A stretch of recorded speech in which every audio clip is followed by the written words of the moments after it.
Well, hey everybody, welcome to our first week of a brand new series called What to Do When You Don't Know What to Do. Now, typically when we start a series, we have a funny video to go with it and we tell some cute stories to try to introduce the topic, and we had all that stuff planned, but this week we decided to pause on all of that so that we could talk about some serious questions that you might have, because in light of recent events that are making the news, in light of the protests and in light of what's happening throughout our culture right now, we just wanted to pause and try to ask ourselves the question, how should we be responding as people who follow Jesus? Because maybe if you're anything like me, you're seeing what's going on in the news between the death of somebody in Minneapolis and the riots that are happening afterwards, the protest.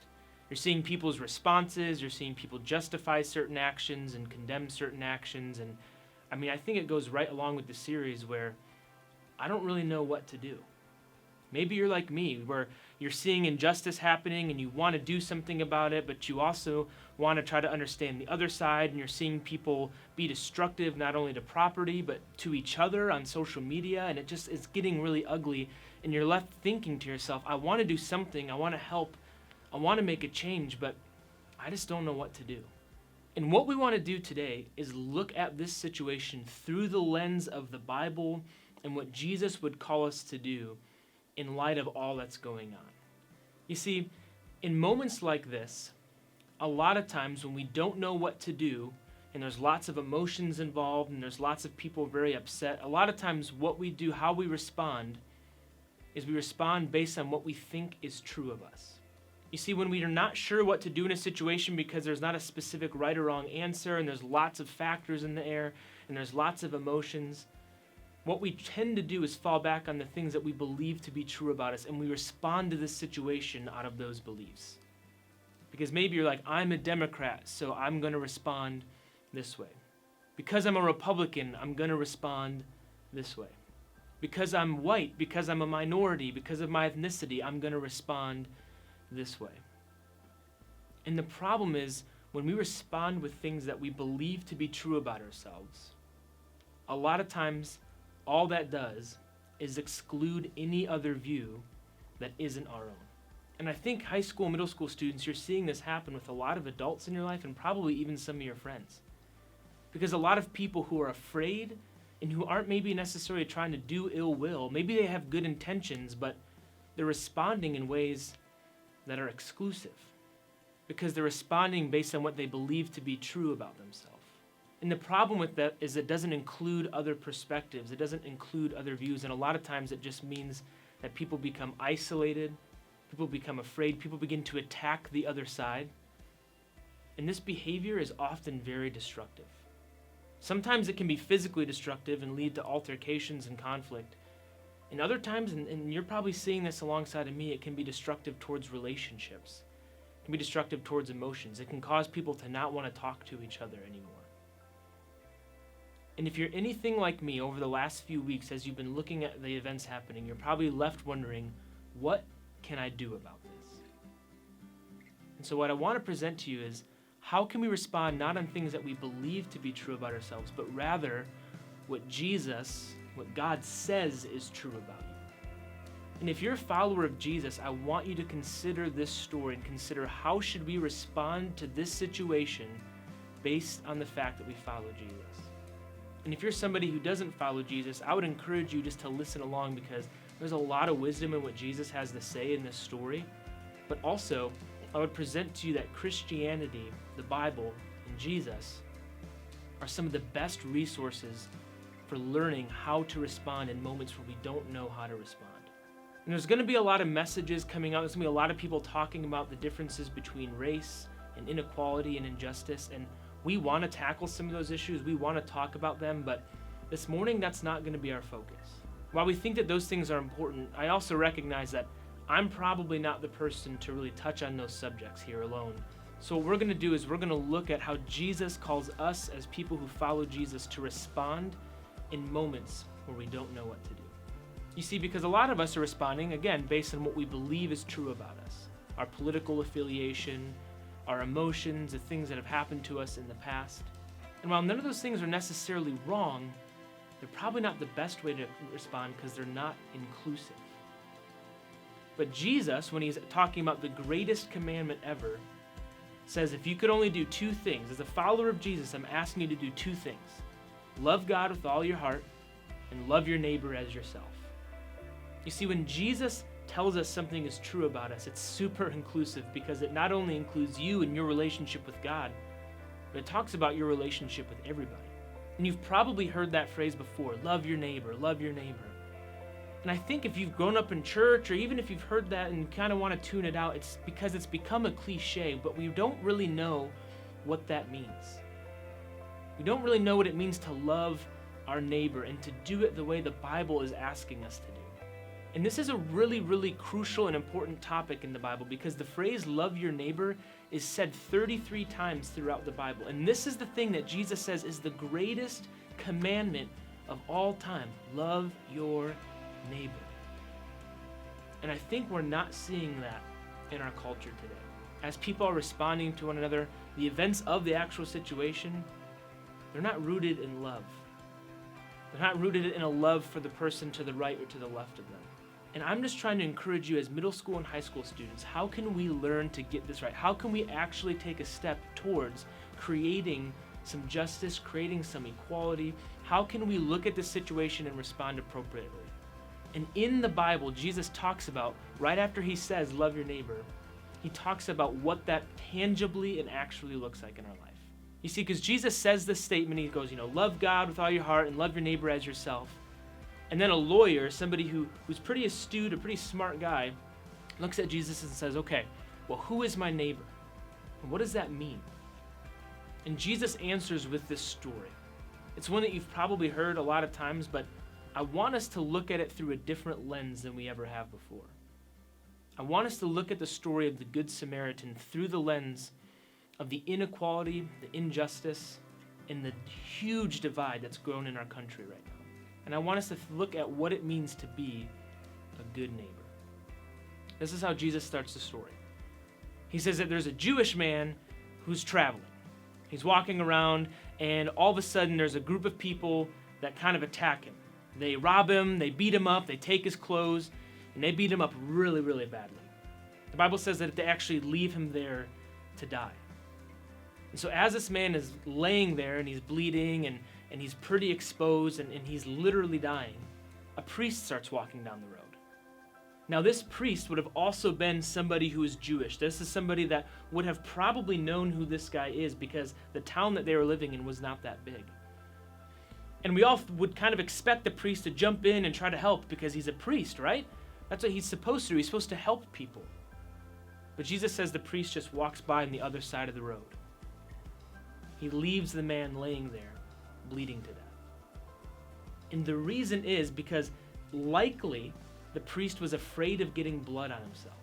Because in that culture, that was considered to be unclean. It was considered to be dirty. And so the priest, instead of helping this guy, says, I don't want to get messy. I don't want to get uncomfortable. So I'm just going to walk by and leave him there.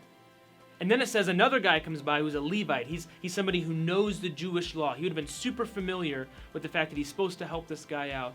But the same way that the priest feared getting dirty, so did this guy. And yet another person who should have stopped and helped him walks alongside of him and leaves him there. And then Jesus says a really, really important thing. He uses a Samaritan as a hero of the story. You see, the reason why this is such a big deal is because Samaritans and Jews hated each other. Like, I'm talking a huge rivalry, did not like one another. They actually would do everything they could to avoid each other. So much so that Samaritans weren't even really allowed to be in that area that the Jewish man was laying there dying. Jesus names the most unlikely person to help in that situation. And then in Luke 10:33, this is what Jesus says. He says, a despised Samaritan came along the way and noticed the man lying there, and he felt compassion for him. And as a result of this, he began to tend to his wounds. He began to give him some ointment and some medicine. He even let the man who was bleeding, the Jewish man, ride on his donkey while the Samaritan man walked alongside. After that, he took him to an inn where he helped bandage him up and tried to help him heal. And he went to the innkeeper and said, hey, there's somebody in here who's sick, who's dying. Here's 2 coins for the stay. You let him stay as long as he needs. If he stays past what I've paid for, I'll cover the rest. You see, in this story, Jesus takes the most unlikely person to help and makes him the hero of the story. Because a Samaritan man looked down at somebody who was his enemy, somebody he didn't agree with whatsoever, somebody who he never shared life with. And in a moment, he feels compassion for him. And that compassion motivates him to do something completely unlikely. It motivates him to love his neighbor. You see, after Jesus tells the story, he says, who do you think was the good neighbor? Who do you think loved their neighbor well in this story? And the people around said, the man who showed mercy, the man who showed compassion. Jesus said, that's exactly right. You see, what I'm so fascinated with in this story is the Samaritan could have been motivated by a lot of things when he stopped the help. Just like the priest was motivated by fear, so he didn't stop the help, and the Levite was motivated by fear of what people might think and becoming unclean, didn't stop the help and left that man dying, the Samaritan could have let himself be motivated by fear, and he could have done nothing. You see, he should have been motivated by fear, because what are people going to think? What are people going to say? Are the people that just robbed and attacked him going to come out and rob and attack me? But he doesn't let fear be the main motivator. He allows the compassion that he feels for the man who's lying there, the compassion he feels for his neighbor as he's lying there dying, to motivate him to make a real change. See, the Samaritan doesn't get focused on all of the context of what's going on. He looks at his neighbor and feels compassion, and he does something that makes a huge difference. The big idea for today, and if you forget everything else I've said, is that compassion leads to change. When we're motivated by fear, when we're motivated by, well, my political affiliation is this, or my experience has been this, or I have to say this, or I need to defend my position, I need to make sure everybody knows my voice, because if my voice isn't heard, then there's the potential that something bad could happen. When we're motivated by the fear of the situation, it tends to lead to destruction. It leads to inaction. And we see that in the story. 2 people who are motivated by fear do nothing to help this guy, but the person who is motivated by compassion is the person who makes a difference in the life of this dying Jewish man, who saved the life of this dying Jewish man. And Jesus says that's what it looks like to love your neighbor. The answer to the question, who is your neighbor, isn't the person who's living to the left or to the right of you, isn't just the person that you agree with, isn't the person that's aligned in your friend group or that believes the same way you do, that votes the same way you do, that posts the same thing you do on social media. No. That's not the only people that are your neighbor. Jesus says anybody who's near you is your neighbor, even if they're the least likely person you expect to be near you. And the thing is, when we love our neighbor, it leads to some real change. And there's a lot of us who are looking at this situation and we're thinking, what should I be doing? What should I be doing to help? What should I be doing to contribute? And the answer to that is, honestly, I don't know if I know the best answer. I don't know if I can tangibly tell you what your next step is or what you should or shouldn't be doing. But I can help guide you to the principle that Jesus guides us to, which is to love our neighbor no matter what. And to allow compassion to be the thing that motivates us, because compassion leads to change. And if you're a follower of Jesus, you are commanded, you are obliged to love your neighbor. And if we want to, as Christians, set an example in this really uncomfortable time, we have to learn how to love our neighbor. You see, loving your neighbor and racism can't exist in the same space. Loving your neighbor and cultural barriers that would prevent you from hanging out or talking to that person can't exist in the same space. Loving your neighbor and being motivated by fear can't exist in the same space.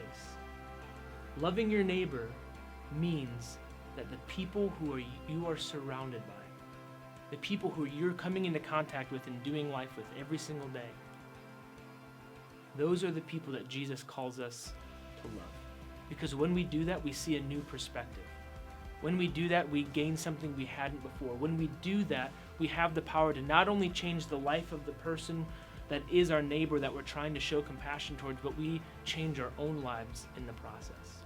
So the one thing I would like you to do, the one thing I would encourage you with, is in this season, ask yourself the question, what does love require of me? So the one thing that we want you to do, the one thing I hope that you walk away with, is to ask yourself this question, what does love require of me? In moments where you don't know what to do, in moments where it seems like there's a lot of different options, there's a lot of different voices speaking into this, and I'm really not sure how to decipher, I'm really not sure what my opinion is, I'm really not sure how I can step in and help, I don't know what to do. Ask yourself, what does love require me to do? How can I show love to a neighbor? Maybe that's having a conversation with somebody that you've never had a conversation with before. Maybe that means not commenting certain things on social media, not shutting down other sides of the argument. Maybe that means standing up for somebody when nobody else is. I'm not sure what exactly it looks like for you, and I'm not exactly sure what's going to continue to happen over the next few weeks. Something that I know for sure is that if we as Christians want to be a good example, if we want to spread light and hope amidst a really, really dark time, you need to love your neighbor because that's how Jesus calls us to respond. We understand that this is a very sensitive subject. We understand that there's a lot of different thoughts, opinions, and feelings on this, and we totally get that this is just a difficult thing to process through. But we would really encourage you, read the story of the Good Samaritan in Luke and learn what it means to love your neighbor the way that Jesus calls us to. Thanks so much. Hey guys, we know this week was a little bit of a sensitive subject. If you would like to reach out to a leader to have someone to talk to this week, please feel free to do so.